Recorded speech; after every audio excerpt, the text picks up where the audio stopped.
8 од 10 екипи од првата футсал лига на Македонија преку заедничко соопштение реагираат зошто не добиваат субвенции, повеќе на нашиот портал Спортска мрежа.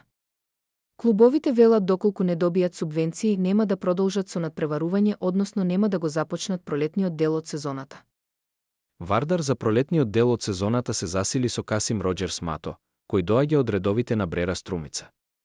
Филип Петковски и Јован Стојанов се нови играчи на третолигашот Слога Виница.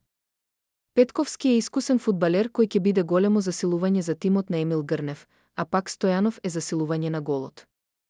Ракометарите на Охрид загубија на пријателскиот меч со Војводина со резултат од 29-33. Стефан Атанасовски промовиран како нов ракометар на пролет, а клубот се засили и со Никола Стоилевски. Гледавте една минута спортски вести на Спортска мрежа.